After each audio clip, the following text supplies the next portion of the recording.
Great. I hear you. I just met with one of your guys today. Meet with Sonny. Yeah. I just got Just the phone with just got Sonny. done with lunch. Man, he's an awesome guy.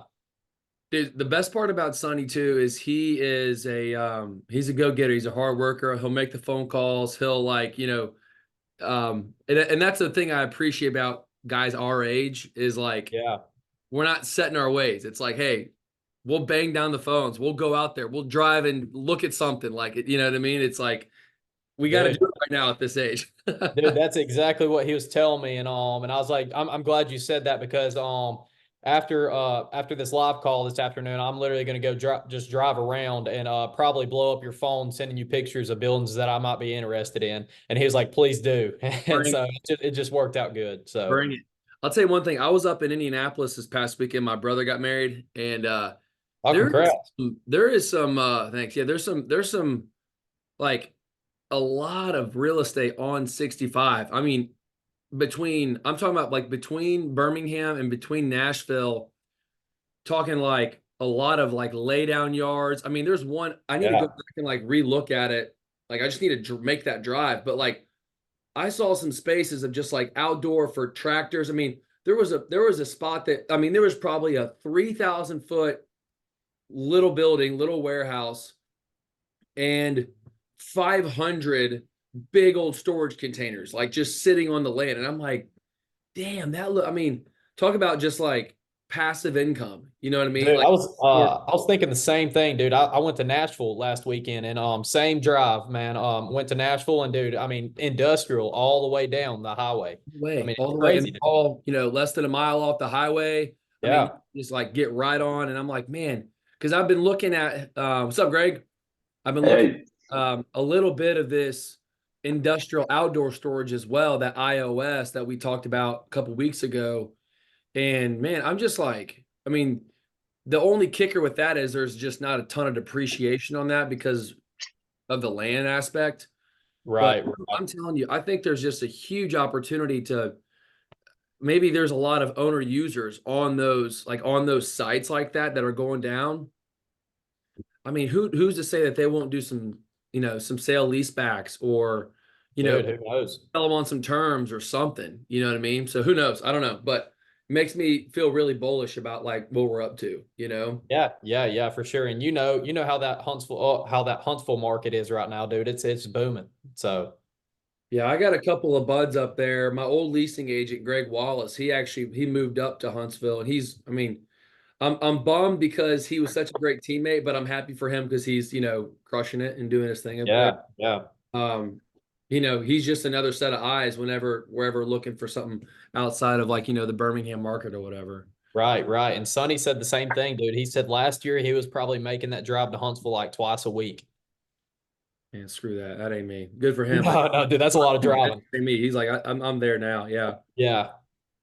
So by the way, I saw that you called yesterday. I was literally just getting back, trying to get everything up and back to neutral. So what's been going on? What's been happening in your neck of the woods? So, you're talking to me, right? Yeah, yeah, just Okay. curious. Yeah. So basically, I put in an offer or I submitted a LOI and we're just trying to work the kinks out. You know, the broker, she's working with me and the seller, and she's just trying to navigate, make sure that we both kind of understand what we want and stuff like that. And I told her, I was like, well, the only way I can purchase this is if you get this other side leased, because the other side there's two parts that's being leased, and the other side was leased years ago to where there's no annual increase or anything like that, so it's a flat rate. And I told her, I was like, if you can lease this other side, then I will be more than happy to purchase it at almost the seller's price.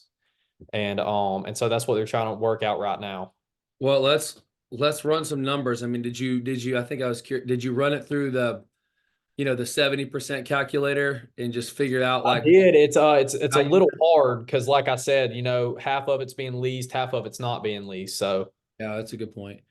My so well, you could run it. So let's just do that real quick. This is the way that I would do this. So 70% calculator. The way that I'm thinking about running the math on this, how many square feet is it? in total. Yeah, total site, 20,000. 20,000 feet. Okay, market cap rate, let's just say it's a 10 cap right now or whatever. What is the what's the rent per foot that you think you can get over there? Let On me, both sides released. if both sides released, $6. $6. So Yeah. right now we'll just say that that's what its value is right now. Okay. So let's just say that you don't have any rehab costs, right? Or maybe there's a something, but I look at this and think, okay, this is the value of the building right now, six, Mm-hmm. right? Right. Because this will be the value of the building when it's leased is 1.2 million, right? Uh-huh. But if you've only got half of the site leased right now, then that's really the only income that it's producing, right? It's not really producing the full capacity income. So when you're making those when you're making that offer, here's well tell me this because I don't want to just start like what tell me the numbers of the deal so I can like work through with you on it. All right. So a little bit over 8,000 of it, square feet of it is being leased for $3,000 a month, till 2026. Yeah, like I said, no annual increase, and that is triple net. Okay. Eight Um, and, feet and- at 3 grand a month, so 36,000 a year. yep. And then, the 11,000 square feet that is not being leased, I mean, that's just nothing. And the asking price is 799, but I told them if they can get the other side leased for I think around $6 a square foot, then I would pay 700 for it. Sure. And the reason why that broker is wanting to get this deal done because she's getting all sides of it, which is the name of the game. Exactly. Letting that broker know that how important it is that you will get both sides of this if you work with me. It will send you deals. Okay, Right, right. so 11,000 feet. What is that? Let me pull up my calculator just so we can have it on here. So okay, so 11,000 feet times six. $66,000 a year in net operating income, triple net. So Yep. that means you're bringing in 66,000 plus 36,000, $102,000 of net operating income, right? That's right. If you can get to it. So really you're going to have a little bit of like a mix here. I'm thinking like, okay, I don't have that exact number off the top of my head, but if it's bringing in 102,000, I need to pull my other calculator because I'm not that smart. I went to public school. Me too, man. Okay, let's see here. So monthly rent, what is that? Basically 9,000 a month. $9,000 a month is throwing off 108, so it needs to be right. Sorry, 88.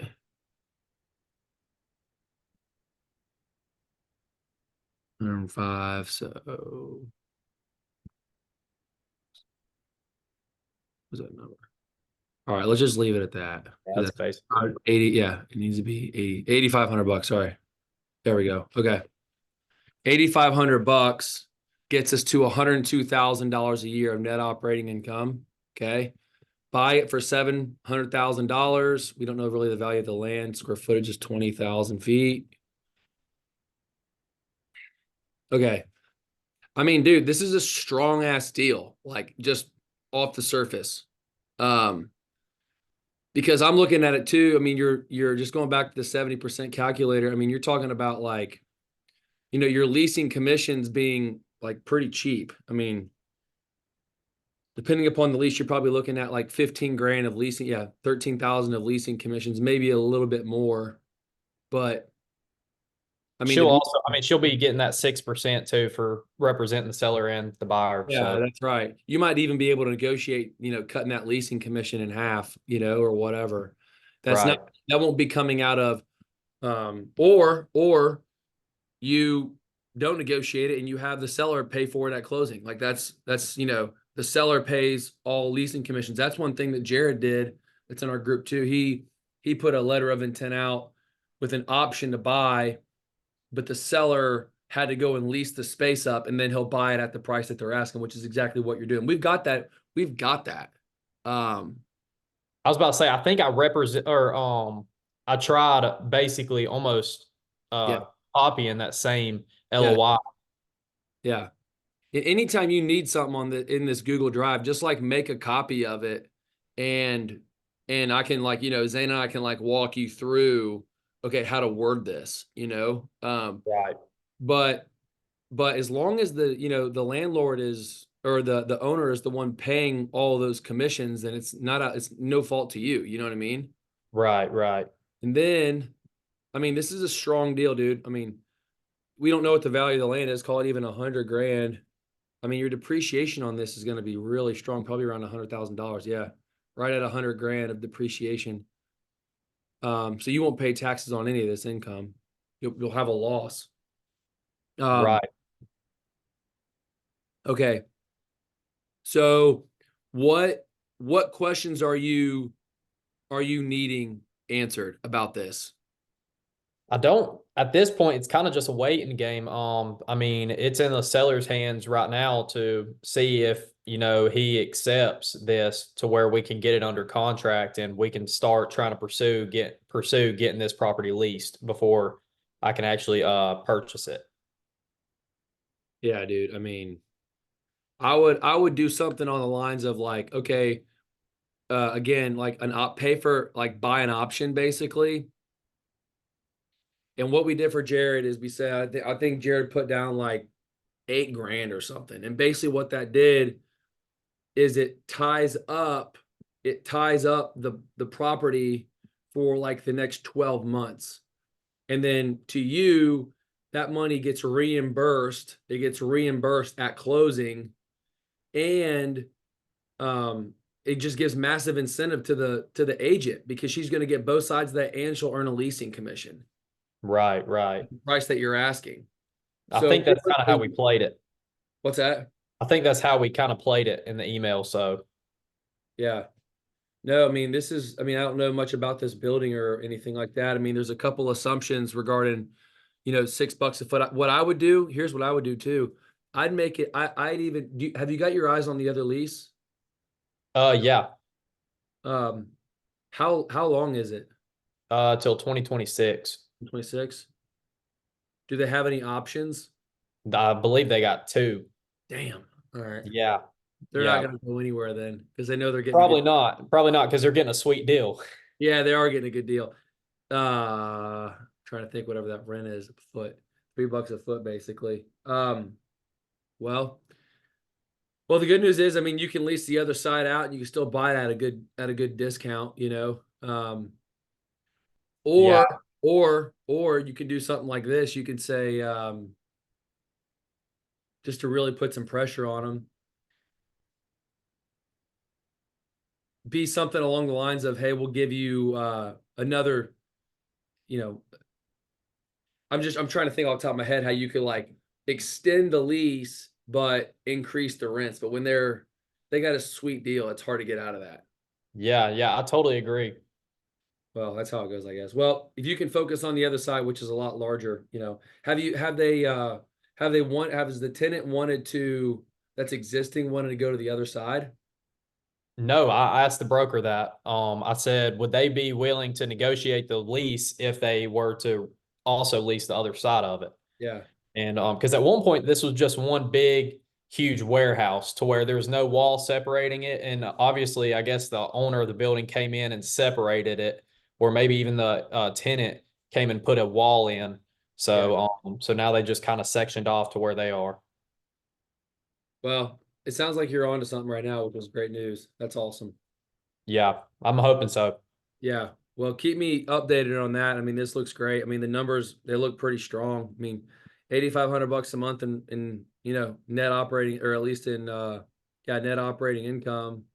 Your debt service will be cheap, even at $8, or even at an 8% interest rate. I mean, $4,300 a month in debt service, but you're bringing in 8,500. Your debt ratio has got to be like a 2. Yeah. And you might even Nice. be able to negotiate with your lender 12 months of interest only. So you'll pay 42 grand of interest, which will be almost enough with just the existing tenant. All the new tenants' income is just straight into your pocket.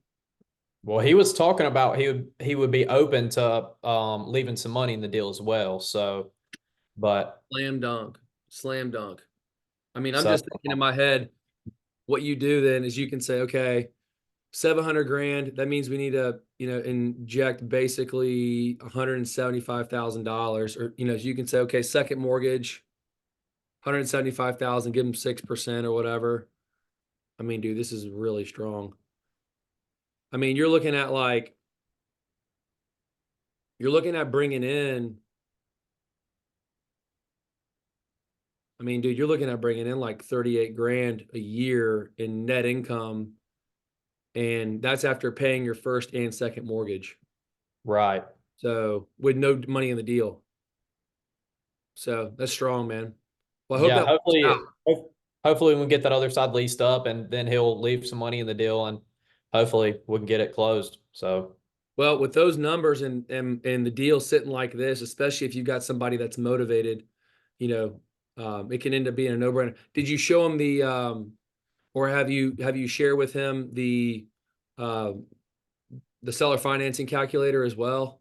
no, because I felt like we haven't really gotten to that point because I really can't get this thing under contract until we get that other side leased. I feel like there's no point until we can get it under lease. Yeah. The kicker yeah, I mean you're not wrong. You're not wrong. The my thought would be is like just find a way to like tie it up. I mean just tie the Right. deal up like just to where hey there's 12, I'm basically saying for 5 grand or something, I'm going to put I have the option to buy this property with these terms after this happens. Okay. So that way, what happens is that if this guy does go and decide to rent the space out and increase the value, he doesn't come back and retrade you and say, "Well, I thought I want to sell it for 700, but now that I did all this work, I want 1 million." Right? Right. And then you've got and then he's kind of got you. Then you don't, then still maybe have a decent deal, but it's not a slam dunk. You know what I mean? Right. Right. So I would submit these terms in an LOI and just be like, look, here's where we're at. You go and do this. You pay these commissions. I'd even offer him something like a little estimated settlement statement, something like this, Uh-huh. and say, hey, this is what you're gonna walk with. If you do this deal once the space is leased up, whatever, get him to spend some money in his head a little bit, and then it's gonna might maybe incentivize, you know, the agent to go and work hard to lease the site up too. Um, and most importantly, too, that LOI needs to say that whoever the tenant is, that lease, the tenant, the financials of the tenant need to be reviewed by the buyer, all that stuff, because you don't want her just to put her brother-in-law in there, Yeah, no kidding. and then she sells it and you don't hear from her anymore. She's in Costa Rica, you know. Right. Right. So just giving a little heads up, just a couple of pieces to that when you submit that, that's just going to allow you to be protected, and then Okay. especially being protected from the guy retrading you. You know what I mean? Right. Right. Well, I appreciate it. Yeah, Yeah, I'll reach out to her here in a couple of days. I like it. I like it. What's been else going on, Jay? Greg, what's been happening with you, man? What's happening? See, Johnny's on here too. Getting ready to kick off the baseball season. There we go. There we go. Hope I can make some games. We'll see. Yeah, you got to school up these young ones. That's right. That's it. How's things going in the real estate world? What's been happening? Great, brother. Still working the one I told you about. So we're kind of in the same situation where we need to get it booked just to verify the $5 a square. Yeah, yeah, yeah.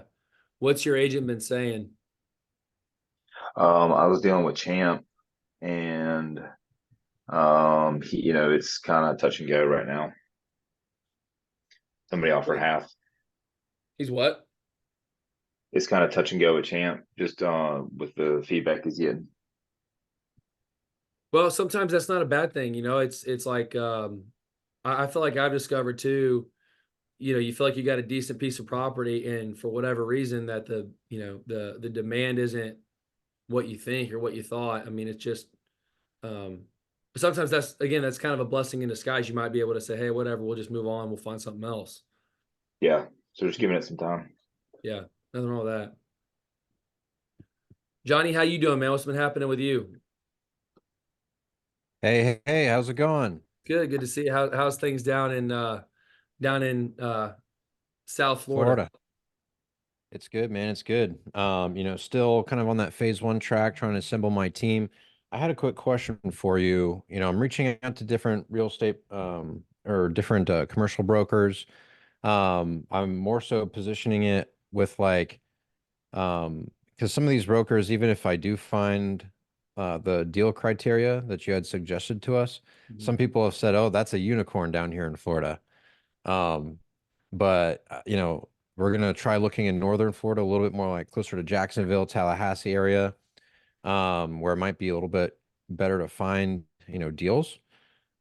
But when it comes to building relationships with lenders, I know that you had mentioned that, you want to reach out to regional banks that may have a little bit higher of a risk tolerance than, the super banks and anywhere like between like a billion or less of assets under management for these regional banks, right? Right. So I guess when it comes to looking those up, do you have any recommendations? Because I mean, I don't mind making calls. I do sales for my job during the day, so I mean, I have no problem making calls. I just need to know like if you have any suggestions on the types of regional banks to call. Sure. Yeah. So the best way that I like making relationships um with the guys that I work with now. When I was first getting started, I was kind of in your same boat. I didn't know, all right, do I just start making, like, how the hell do I meet these people? What I discovered was, when I was, let's say that you whether it's a unicorn or whatever it is, you got a property in your sights, right? Where you've had coffees with brokers, things like that, that have closed deals. I suggest looking for a recommendation from the broker that you develop a friendship with. Develop, like, hey, um, hey, we're looking for these types of buildings. Oh, he's going to send you something, right? Okay, cool. Hey, that's awesome. I'm looking, like, if he sends you one deal, like one property, right? Hey, this is awesome. If you were, if you're trying to buy this, who would you recommend? That would have appetite for this style of real estate. He's like, oh, I got First Millennial Bank, I got Second Community Property Bank, whatever, right? He'll throw out maybe a couple local banks. But also the way I bought my first property, my first commercial property was we had this big warehouse in Birmingham, and I was calling like my own local banks up in Indiana, because I was like, that's where I was before. And what I discovered was this property had like a little bit of a phase one issue. I think there was like a little bit of an environmental issue. And I was like, my local bank was like, man, I just don't know if we can, especially because it's out of state, yada yada. And so my broker had a suggestion. He's like, let's just call up the guy that has the debt on the building right now. Like, who has the paper on it right now? Who's collecting the interest? And it ends up being like Renaissance Bank in Birmingham. And so I call up, the banker that funded the deal from like 7 years ago. And he's like, oh, yeah, that thing came back awkward, but it wasn't any issue because of blah, blah, blah, blah. He's like, yeah, we'd love to hold the paper on it still. Well, of course, he didn't even know me. He's like, yeah, if you're going to buy it, awesome. Like, we'll just get a new mortgage. It doesn't bother us at all. So that was, for me, that's how I kind of got in with one local bank. And then at that point, because they were familiar with the asset, they were comfortable with that risk. I didn't have to go and sell them on myself as the borrower. They were already comfortable with the tenant. They were comfortable with the lease. They were comfortable with the property. So it just basically switched borrowers. All I had to do was like literally financial statements, tax returns, that kind of thing. And the banker was like, look, really, I understand that, you're going to maybe personally guarantee this debt, but it's your tenant that's really paying you the rent that's really servicing the debt here. And so that was for me where I was like, that was where something flipped, because it was before, it was like, all right, my debt to income ratio is starting to get pretty high with all these single families. And then my banker's like, dude, I mean, yeah, we'll have to ask you to personally guarantee the debt, but really it's the tenant and their lease and their balance sheet that's really the strength of the debt. And so that was my Interesting. first introduction to saying, oh, if I'm buying a property, who already owns, who already has the paper on the building, and then that bank is already familiar with that location, that tenant, most likely. You know, if it's vacant, it's going to be a little bit more risky on you. But at that point, then you're getting more comfortable with each other. So like Renaissance, they fund all the vacant buildings that I buy now. Like they're totally comfortable with, because I have been fortunate, created like that consistent, okay, here's how we do it, this is how we do it, this is how it leases up, whatever. But I would call up if you're looking at any property, and you can probably find that on like the citizens access portal of your local muni. It's like they'll record those mortgages. So if you find, again, like First Community Bank holding paper on a $3 million building that's being sold for sale, it's probably a local bank. It's rarely like Bank of America or like Regions Bank or like Quicket Loans. It's like always like a local, not always, I take that back, but most of the time. And then I would call up your broker and say, hey, I saw that First Community Bank is holding the paper on this building. Do you got a contact over there? And then if it's not your guy, it's somebody in their office. Like, oh yeah, I run around with Billy. Billy and I play golf. Yeah, let me shoot you guys a connecting email. Oh man, that's awesome. And then it's like, and then at this point, you're using a reference. Hey, we got this real estate investor that's trying to buy this building that you guys hold debt on. Oh, that's awesome. We're buddies together. And you're already like in their little circle at that point. And you didn't really do anything, just like found the person that was holding the debt. That'd be my like Gotcha. easiest suggestion. That's like the easiest way to like break into. And then of course at that point, then you start servicing debt for a year with them. Then they're already ready to fund your next project and the next project. Gotcha. And then, that kind of thing. Mm-hmm. Does that answer your question? Yeah, that was great. Appreciate that. Thank you. Yeah. Is there any situations where I mean, obviously you still want to meet, different lenders too, but I guess would you just recommend because, my whole goal is to just get my first deal going here. Yeah. Would you recommend going that route with, as these brokers start sending me deals, just trying to figure out who actually holds the paper on that currently? Yeah, I try and find who's holding the debt, especially when you're, doing a title, when your guy does a title search or whatever, that will come up, how much, debt's on it, whatever. But Sure. I really like to, you don't have to have 15 guys, but if you've got like 3 bankers, number one, you're going to discover that bank's risk appetite like pretty quickly. Like I know whenever I'm trying to negotiate like a creative deal where the seller like leaves money in the deal, I know that like 2 of my bankers, they'll do it, but it comes with like they don't really like that. They're like, we want you to put some money in the deal, whatever. I got another banker's like, we don't give a shit. Like we're in first position, so who cares? So I develop a sense of risk appetite for these bankers. So like I said, you don't have to have 15 of them, but if you have like 2 to 4 guys, you're always going to be able to pin them. You're going to understand what they like. So that's going to give you a better understanding of what buildings to look for in locations that they like. You're going to develop their risk appetite. You're going to develop your own sense of like, who do I need to talk to? And then you can pin them against each other. Say, hey, I got this guy over here. Cause I did a deal, I don't know, maybe like 3 months ago, where I had one banker that was calling me. He actually called me. It's like, dude, why didn't you just call me and like we could have redone blah blah blah blah blah. Well, because the other banker was offering to let me buy the rate down by like 250 basis points for 20 grand. So my interest rate 3 months ago, which was normally in the 8.5s, I got an interest rate at like 5.85% right now on some building. And so I was like, because this is why, and so when they know kind of about each other, it ends up kind of giving you more choice, right? And more competition. It just drives the prices down. So yeah. Yeah, I would continue to, work those conversations, but I think at the end of the day, it's not so much, the relationship with your local guy versus it just being like someone just looking at the numbers. Okay, does this make sense? Does it not? Okay, no thanks. You're developing a relationship and probably a friendship with that person too.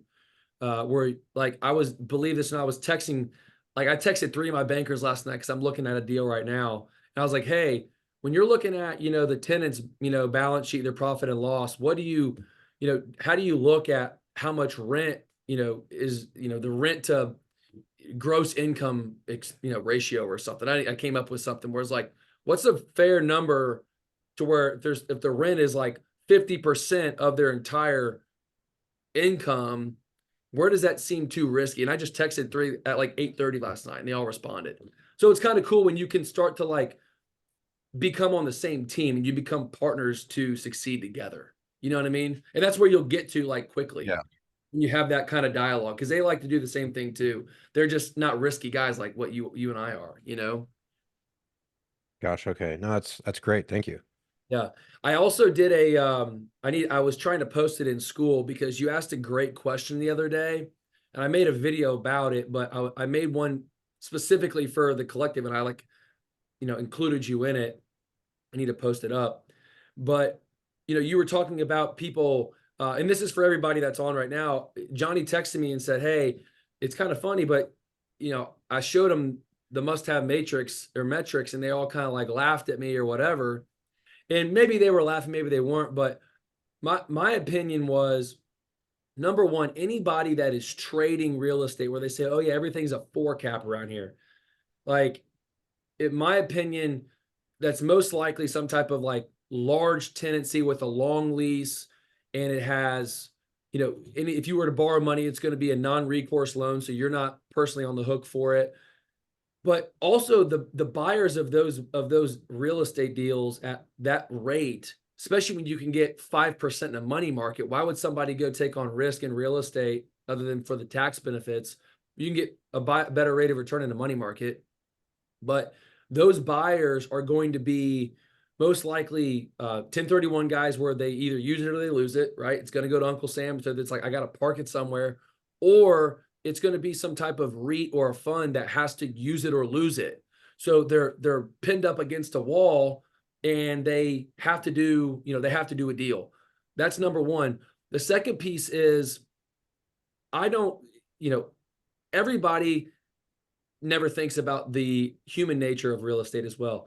Divorce, somebody's dying, something's happening, disillusion, like, something's happening under the water that maybe everybody doesn't see. I mean, what if a building that's rated out at a 5 cap right now, it's been on the market for 2 years, and the guy's like, dude, if I don't sell this in the next 60 days, I'm gonna have to split this with my wife that I'm divorcing. You just never know, right?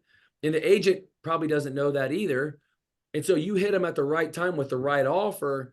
He might just be like, dude, the timing is right now. I've got to sell this. And you might be able to pop it. And so, people forget about the human element underneath everything. They don't just look at the numbers. But then also too, and this is what I was texting you yesterday, I wanted to include this for everybody. It's like when you let these agents know that, hey, I will offer you both sides of the commission to where you're not just going to be a 3%, you'll be a 6%. They're going to change their tone at you almost immediately. You could probably ask Thomas that right now before you jumped on a minute ago, Johnny. I mean, Thomas has an agent where he's like, hey, I'll offer you both sides of the commission and a leasing commission on this property. And now she is like hot and bothered by Thomas right now. I mean, hot and bothered by what's going on. So it just changes when you put the agent in, you focus on their incentive. This is what we're trying to do. And then you discover, that there's maybe some incentive by the seller and the timing of everything. You can end up popping those unicorns that they say just because you've incentivized your real estate agent. You've got bankers that understand the appetite for risk that you're trying to go for. And then you got a broker's that's going to get double the earnings or the commission than you would have otherwise. And it all just creates this perfect little storm. So that's my sermon. I'll take up an offering, but that's kind of how that's Well how I discovered it, at least, Mm-hmm. So, Seems like seems like it does require, and this is probably why not everyone does this, but it seems like it requires patience and persistence with this type of strategy. yeah, I would say that At least in the beginning. dude, in the beginning, 100%, nothing ever happens overnight. But what's amazing is sometimes when I mean, this just happened this morning on something too. I had like an offer on one building and an offer to lease on another building just this morning. Sometimes I'm just like, I feel like I'm doing enough. I don't feel like I'm pushing or whatever. But it's like, you just don't want to you don't want to do a bad deal either. And when you're borrowing $3 million, you're just like, that's not a small number, you know?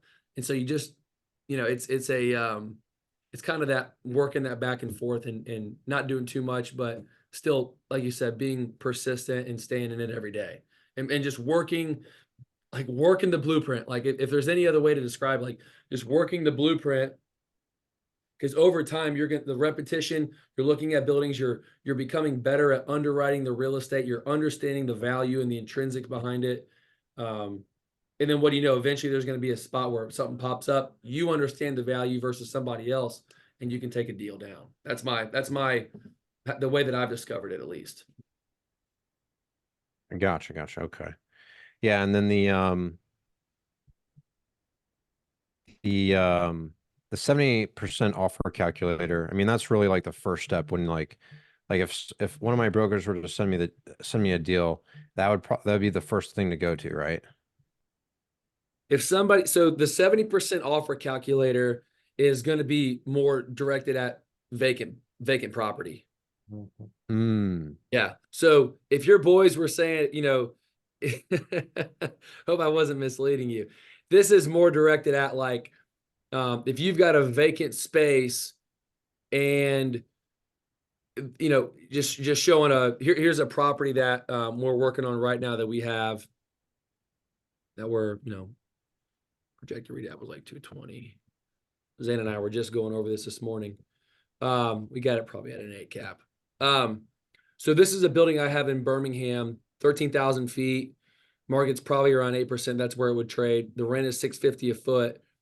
The projected rehab is 220. It's like 218,000. That's what our scope of work was. But the value of this building when it's completely leased up is going to be just over $1 million. So $1.05 million ballpark. And so the reason we do the 70% of this intrinsic value, because we're trying to discover what we can offer and be all in at 70% after it is, you know, remodeled. We have a certificate of occupancy and it's cash flowing. We want to stay under that 70% because then we want to refinance all our equity back out.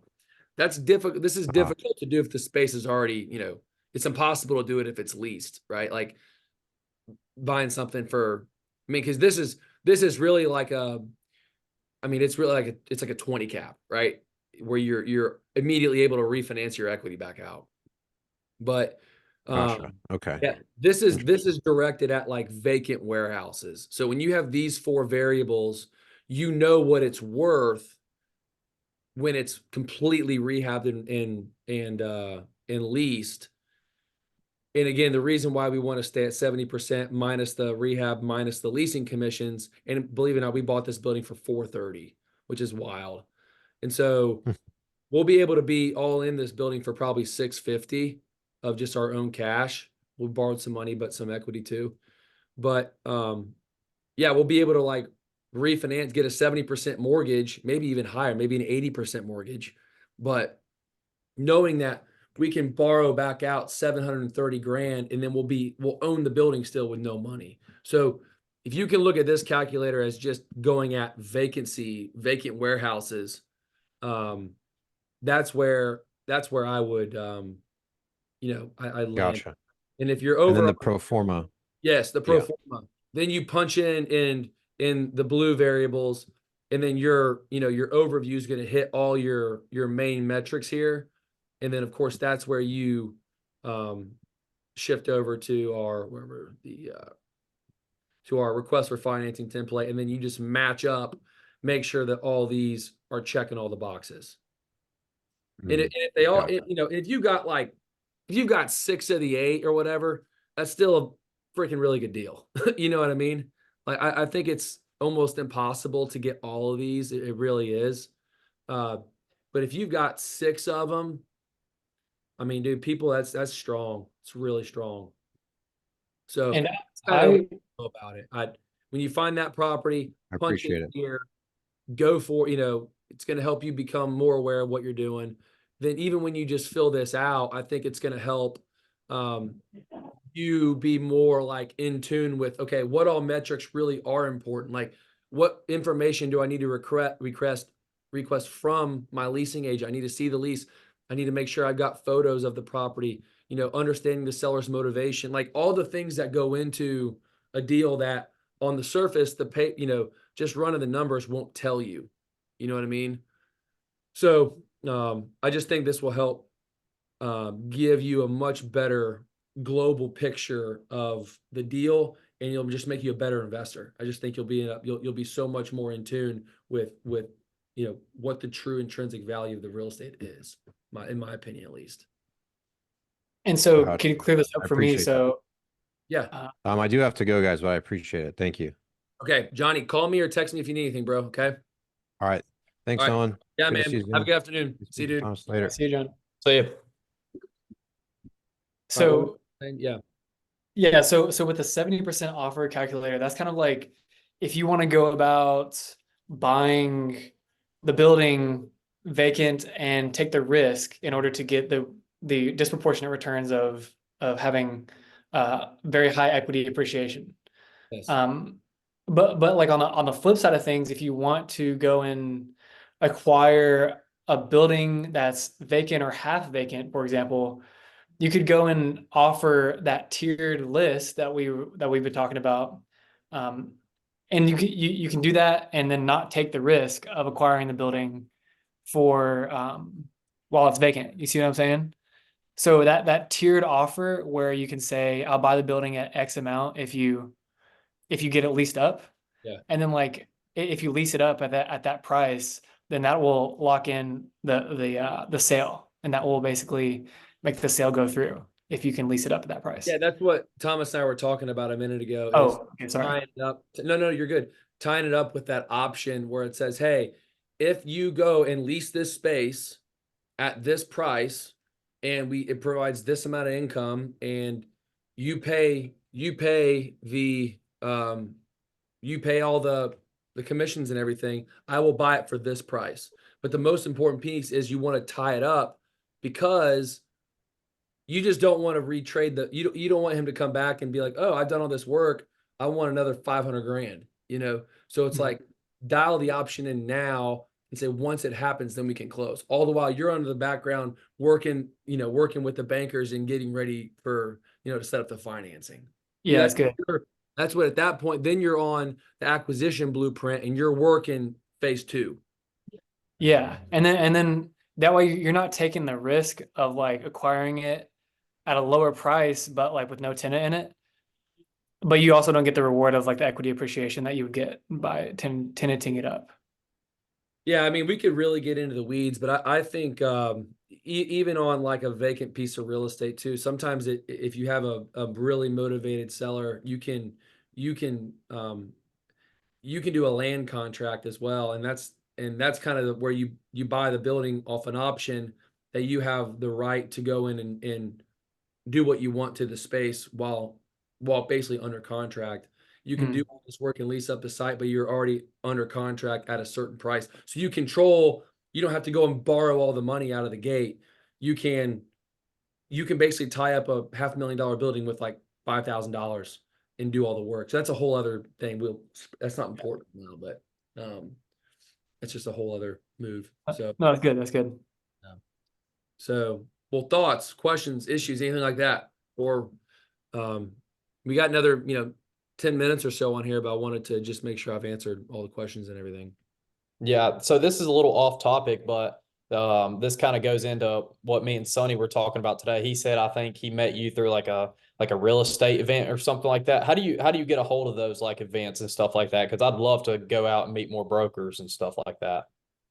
I'm trying to think. Sonny and I met up. I met Sonny somewhere, probably like a year ago or something. I really don't remember where I first met him. I really don't. But there was a building that my broker Sam sent me and was like, hey, you should buy this, yada, yada, yada, whatever. And Sonny was listing that property. Okay. To meet Sonny through a property that him and my guy Sam brokered. At that point, then I was like, okay, cool. I kind of let Sonny go. I hadn't really talked to him. I was like, cool, man, we'll drink a beer, hang out. And then I started to I was working with a different leasing agent before, and then he, like I was mentioning, he moved to Huntsville, and so I was kind of looking for another guy. And the guy that was working for him really wasn't a bad guy. It was just kind of like in baseball, like a player to be named later. Like I didn't pick him, Yeah. whatever. He just like came with the deal or whatever. Yeah. Right. Yeah, so he's not a bad guy, not a bad player, but it's just not the guy that I traded for, if that makes Uh-huh. sense. Yeah. Yeah. Totally. So basically, I said I was talking to Sam. Sam and I get together probably every other week, and we just like chop up. We're just kind of like we think alike, and we're on the same page. And I was like, man, I want to lease this site, blah blah blah blah blah. And he goes, dude, just call somebody else up and see what happens. Like, so I just called Sonny. I was like, hey, dude, let's go look at these buildings and just tell me what you think. And I just heard his opinion. I didn't say anything about selling, leasing, whatever. And he gave me back a really strong response as to what he would do, how the type of tenant that he envisioned leasing that site or potential owner occupant that want to buy. He gave me a good, thoughtful response. And for me, the other guy, he wasn't not smart. He wasn't not like a good leasing agent. He just, I would say, as in the know as maybe what Sonny was. And Right. Sonny Right. he was like banging down the phone. It's like, this is what I'll do. This is how I'll do it. This is the people that I'll call. And I was like, man, this guy, okay, he needs to be on my team. And so I said, hey, let's go lease this site. Let's go lease this site. And here's another building that we might be able to lease out and buy and lease. Let's just see what and turn them loose and see what happens. And so he's I already like this morning he got me an offer on one of the buildings already. I don't think we're going to go with it, but that's been a week and a half, So Yeah. not bad, not good. It's just, but I like activity. You know what I mean? Yeah. I like it. He seemed like a real hustler. So There's plenty of those meetups though. There's one that I sponsor actually. It's the real estate place. It's on the first Thursday of every month. It's like I can send you an invite to it. yeah. Yeah. Please do. It's every other month, every month. Zane and I've been there a couple different times. I mean, again, I sponsor it, so it's I think it's more geared towards realtors versus like I'd say maybe Zane. What do you think? 75% realtors, 25% investors. Yeah, I think that actually does sound like a good ratio. Yeah, it's probably that. But you're getting a chance to touch base with real estate agents, right? Like Right. agents. Right. We're not all like commercial guys. But the thing is, dude, is like you meet some lady at Keller Williams or whatever, you can say, hey, I know that I'm really not buying residential property. Who's the best guy or gal in your agency for commercial, industrial real estate? Oh my God, you got to talk to John. John is awesome. He does, because everyone's wanting to help at those meetups. And then what do you know? You've got a contact that she referred you to. And like I was mentioning earlier with Johnny, I was like, dude, you already have that lead in where you don't have to go and sell yourself at that point. You've already been sold that you're an investor, you're doing commercial from somebody in their office. Now you've Right. got borrowed trust and you're that much further along and you're, finding good deals, or at least with bankers, the same song and dance too. Johnny, who's their best guy, probably has 3 or 4 bankers that trust Johnny. You know what I'm Yeah. saying? And then you just like wiggled your way into this little like pool of sophistication that are all in commercial real estate. And it's not that hard. People, they like make it harder than it, not directing this at you, but like everyone's making it harder than it is. It's not. It's just showing up. Who's your best guy or gal? Can you put me in contact with him? Can you send us a connecting email? I'll buy the guy a coffee. He introduced you to 3 bankers that he's done deals with. Send you connecting emails. You buy 4 coffees in a week, and now you've got like 4 legit contacts, like legit contacts.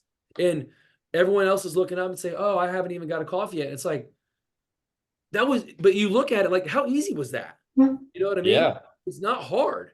No, It's just picking up the down to phone. people wanting to make moves. And that's really all it is. It's just how bad do you want it? And that's maybe the athlete in me, I guess, but that's the way that I think about it, man. I'm like, look, it's not that hard. Just don't be afraid of, being rejected or being afraid of failure. It's just, hey, Derek Jeter, 0 for 16, said, hey, some guy asked him, hey, 0 for 16, Derek. He's like, look, mathematically, statistically, it means my next at bat, I'm closer to my next hit. Like every time you hear a no or you get a rejection, you're that much closer, So it's just 100%.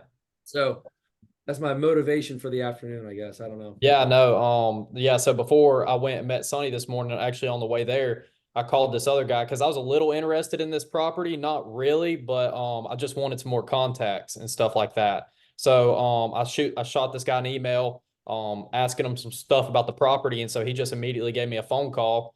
And he was like, "Hey man," he's like, "So this is what we got." He's like, "It's honestly, it does have a tenant, but it's a month to month because the guy's 70 years old. He does not want he doesn't want a lease." And I was like, well, that's kind of my issue is like I really need a lease. I can't really have a month to month guy. And I was like, I'll tell you this. I was like, no harm, no foul or anything. I was like, do you have any more of these properties? And he was like, no, I honestly do mostly office, but I'm trying to think of how I worded it. But I was like, well, how about this? How about I shoot you an email after this phone call listing exactly kind of the stuff I'm looking for. And so if you ever come across one of these properties again, you immediately think of me. And he was like, and he got ecstatic. I mean, he was excited about it. So Like that, just like that, from a freaking phone call, and then now you've got a believer in you, and you said him exactly what you're looking for. I'm telling you, it's like people are making it out to be that it's like this rocket science. It's really not. It just takes some direction and then some go getting. That's all it is. And to step out of exactly. your comfort zone and make that phone call. Because some of these people, like you said, they're looking for this kind of stuff. That's awesome, man. Congratulations on that. That's awesome. Appreciate it. I'm just working my way through it. So You're making moves, dude. That's awesome, man. hey, learning something every day. I think it's great. I think it's great. Yeah. Well, let's all plan to I mean, if anything else, we're in Birmingham, obviously like y'all. So let's all get together for a beer or something sometime soon and chop up. Yeah, I'm good friends with a guy that owns Cahaba Brewery. I work with him at the fire department, and Oh, no way. he said he would hook me up anytime. So Oh, well, let's plan on doing that. That's yeah, like we can plan on something. let's do it. That sounds Yeah, great. yeah, sounds good. Cool. All right. Well, what we'll do here is let me know if there's anything else on your mind or whatever. Shoot me a text when you're out there, banging the streets out, and something's up, let me know. All right, I'll be on standby. Yeah, sounds good. Cool. All right, y'all. Thanks everyone for making it on today. I really appreciate it. We'll keep this thing rolling. I'll put this up on school, and anything else in the way, let me know. I'll be around. All right, see you, Nolan. See you, Zane. All right, see you guys. See you guys. Thanks. Bye.